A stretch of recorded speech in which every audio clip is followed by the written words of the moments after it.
మకర రాశి వారికి శ్రీ విశ్వావసునామ సంవత్సరంలో ఆదాయం 8, వ్యయం 14, రాజపూజ్యం 4, అవమానం 5. మకర రాశి వారికి ఖర్చులు అధికంగా ఉండే సూచనలు ఉన్నాయి. ఆదాయాన్ని పరిరక్షించుకోవడానికి జాగ్రత్తలు తీసుకోవాలి. మకర రాశి జాతకులకు విశ్వావసునామ సంవత్సరం రాశి ఫలాలు ఎలా ఉన్నాయో తెలుసుకుందాం. మకరం ఉత్తరాషాఢ 2, 3, 4 పాదాలు, శ్రవణం ధనిష్ట 1, 2 పాదాలు. గురుడు వృషభ రాశి సంచారంతో శుభకార్య ప్రయత్నాలు. గురుడు ఈ సంవత్సరం ఉగాది నుండి 14/5/2025 వరకు వృషభంలో ఉంటాడు. ఉద్యోగ రంగాల్లో కోరుకున్న అభివృద్ధి ఉంటుంది. ఆకస్మిక ధనలాభాన్ని పొందుతారు. కుటుంబ సౌఖ్యం సంపూర్ణంగా లభిస్తుంది. గౌరవ మర్యాదలు పెరుగుతాయి. పిల్లలకు సంతోషం కలిగించే కార్యాలు చేస్తారు. శుభకార్య ప్రయత్నాలు సులభంగా నెరవేరతాయి. 15/5/2025 నుండి 19/10/2025 వరకు మిథునంలో ఉంటాడు. ముఖ్యమైన వ్యక్తులను కలుస్తారు. ఆకస్మిక భయాందోళనలు దూరమవుతాయి. రుణ ప్రయత్నాలు ఆలస్యంగా ఫలిస్తాయి. కుటుంబంలో మనశ్శాంతి లోపిస్తుంది. బంధుమిత్రులతో వైరం ఏర్పడకుండా జాగ్రత్త వహించటం మంచిది. రహస్య శత్రుబాధలుండే అవకాశం ఉంది.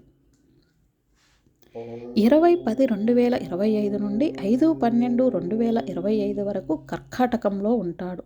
రాజకీయ వ్యవహారాల్లో దిగ్విజయాన్ని పొందుతారు. ప్రయత్న కార్యాలన్నీ సంపూర్ణంగా ఫలిస్తాయి.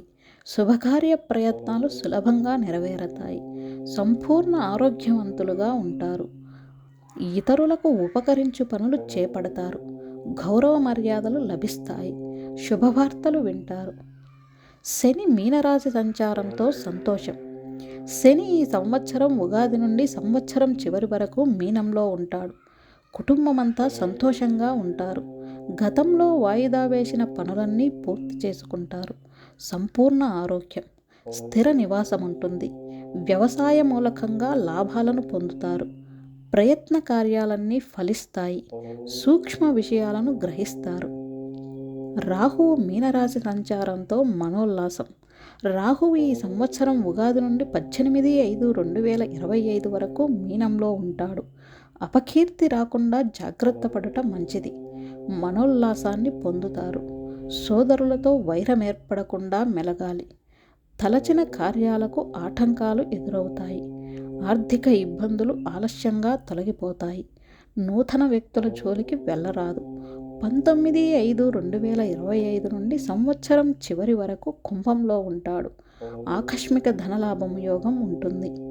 కుటుంబంలో సంతృప్తికరంగా ఉంటారు. పేరు ప్రతిష్టలు లభిస్తాయి. సంఘంలో గౌరవ మర్యాదలుంటాయి.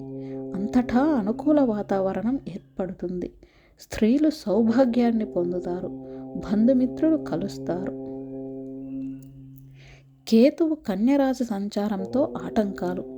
కేతువు ఈ సంవత్సరం ఉగాది నుండి 18/5/2025 వరకు కన్యలో స్థిరాస్తుల విషయంలో జాగ్రత్తగా ఉండటం మంచిది. ఒక అద్భుత అవకాశాన్ని కోల్పోతారు. నూతన వ్యక్తుల పరిచయం ఏర్పడుతుంది. ప్రయాణాల వల్ల లాభాన్ని పొందుతారు. తలచిన కార్యాలకు ఆటంకాలు ఎదురవుతాయి. నూతన కార్యాలు వాయిదా వేసుకోక తప్పదు. 19/5/2025 నుండి సంవత్సరం చివరి వరకు సింహంలో ఉంటాడు. అనవసరమైన భయాందోళనలు తొలగిపోతాయి. ప్రయాణాలు జాగ్రత్తగా చేయటం మంచిది. ఉద్యోగ రంగాల్లో స్థానచలన సూచనలున్నవి. ఆర్థిక పరిస్థితిలో మార్పులుంటాయి. రుణ ప్రయత్నాలు చేస్తారు. ఆత్మీయుల సహకారం ఆలస్యంగా లభిస్తుంది. శ్రీ విశ్వావసునామ సంవత్సరంలో బృహస్పతి మే నుండి 6వ స్థానం, శని 3వ స్థానం, రాహువు మే నుండి 2వ స్థానం, కేతువు మే నుండి 8వ స్థానంలో సంచరించుట చేత మకర రాశి వారికి శ్రీ విశ్వావసునామ సంవత్సరం ప్రథమార్థం అనుకూలంగా, తృతీయార్థం మధ్యస్థంగా ఉన్నది. మకర రాశి వారికి ఏలినాటి శని పూర్తవ్వడం చేత ఆర్థిక సమస్యల నుండి బయటపడెదరు. నిరుద్యోగులకు ఉద్యోగ ప్రయత్నం సఫలీకృతమగును. ఉద్యోగస్తులకు ఉద్యోగంలో శుభ ఫలితాలు కలుగును. వ్యాపారస్తులకు వ్యాపార విషయాలలో మార్పు కలుగును. ఎవరికి ఎలా? మకర రాశి విద్యార్థులకు మధ్యస్థ ఫలితాలు కలుగును. మకర రాశి స్త్రీలు రాజకీయాలకు, గొడవలకు దూరంగా ఉండాలని సూచన. వాక్స్థానంలో రాహువు ప్రభావం చేత మకర రాశి వారు ఆవేశపూరిత నిర్ణయాలకు, గొడవలకు దూరంగా ఉండాలి. శత్రువుల వలన సమస్యలు ఏర్పడును. శత్రుస్థానంలో ఉన్నటువంటి బృహస్పతి ఇబ్బంది పెట్టును. రాజకీయ నాయకులకు రాజకీయపరమైన ఒత్తిళ్లు అధికమగును. ఆవేశపూరిత నిర్ణయాల వల్ల ఇబ్బందులు కలుగును.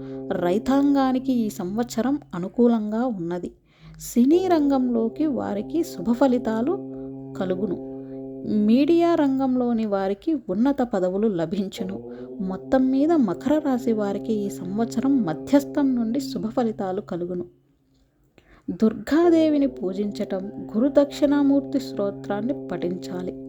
శ్రీ విశ్వావసునామ సంవత్సరంలో మకర రాశి వారు మరింత శుభ ఫలితాలు పొందడం కోసం విఘ్నేశ్వరుని మరియు దుర్గాదేవిని పూజించాలి. గురు దక్షిణామూర్తి స్తోత్రాన్ని పఠించాలి. రాహుకాల సమయంలో దుర్గాదేవి దగ్గర దీపాన్ని వెలిగించి దేవి ఖడ్గమాల వంటి స్తోత్రాన్ని పఠించాలి. దక్షిణామూర్తి ఆలయాలను దర్శించడం వల్ల మరింత శుభ ఫలితాలను పొందుతారు. మాసవారి ఫలితములు. ఏప్రిల్ నెల. ఈ మాసం మీకు అనుకూలంగా లేదు. ఇంట్లో సమస్యలు, ఏ పని తలపెట్టినా కలిసి రాదు. ఉన్నత విద్యకు ఆటంకం, ఆందోళన, అస్వస్థత, దంపతుల మధ్య విరోధాలుంటాయి. సంతానములకు కష్టములు, వ్యర్థపు ఆలోచనలు, వివాహ ప్రయత్నములు. మే నెల. ఈ మాసం మీకు అనుకూల ఫలితాలున్నాయి. వస్త్రములు, వాహనాలు కొంటారు. మంచి గౌరవం ఉంటుంది. కొత్త ప్రయత్నములు కలిసి వచ్చును. దూర ప్రాంతపు వ్యాపారాలు కలిసి వచ్చును. దాన ధర్మములు చేయుదురు. భూ గృహ సమస్యలు అనుకూలించును. జూన్ నెల. ఈ మాసంలో మీకు అనుకూలంగా లేదు. మానసిక ఆందోళన, మీ మీద మీకు నమ్మకం ఉండదు. ప్రయాణాలలో సుఖము, భార్యాభర్తల మధ్య అభిప్రాయ భేదము ఏర్పడును. ప్రేమలో సఫలత, మీ వల్ల ఇతరులకు హాని కలుగుతుంది. శుభకార్యములు. జూలై నెల. ఈ మాసం మీకు అనుకూలంగా ఉన్నది. కోర్టు వ్యవహారములలో జయము, భయాందోళనలు, స్థిరాస్తులను వృద్ధి చేస్తారు. మంచి గౌరవం. చెడు అలవాట్లకు దూరంగా ఉండాలి. ఇతరులకు సహాయం చేస్తారు. వ్రతములు, పూజలు చేయుదురు. గృహ మార్పులు. ఆగస్టు నెల. ఈ మాసం మీకు అనుకూలంగా లేదు. శత్రువులు మిత్రులుగా మారెదరు. వ్యాపారపరంగా లాభదాయకం. శరీరంలో అనుకోని మార్పులు, అనారోగ్య సమస్యలు. అనుబంధాలు బలపడతాయి. రాజకీయ వ్యవహారములలో తిరుగుతారు. సెప్టెంబర్ నెల. ఈ మాసం మీకు మధ్యస్థంగా ఉన్నది. శారీరక అలసట, ధనలాభముండును. వృధా ప్రయాణాలుంటాయి. గృహము లేక భూమి కొనుట, విధి నిర్వహణలో పొరపాట్లు. సంతాన సౌఖ్యం. వ్యాపారులకు లాభదాయకం. అక్టోబర్ నెల. ఈ మాసం మీకు మధ్యస్థంగా ఉన్నది. ధన వ్యయం ఉంటుంది. పనిలో ఉత్సాహం, మానసిక ఆనందం. పనికిరాని ఆలోచనలు చేస్తారు. పెద్దలతో తిరుగుతారు. స్నేహితులు మోసం చేస్తారు. కొత్త వారితో పరిచయాలుంటాయి. అలంకార ప్రాప్తి. నవంబర్ నెల. ఈ మాసం మీకు మధ్యస్థంగా ఉన్నది. దాన ధర్మములు చేస్తారు. భార్యాభర్తల మధ్య విభేదాలుంటాయి. మానసిక ఆందోళన. అధికార ఒత్తిడి చేసే వృత్తి ఉద్యోగంలో ఆటంకాలు తొలగుతాయి. దేవాలయ దర్శనములు చేస్తారు.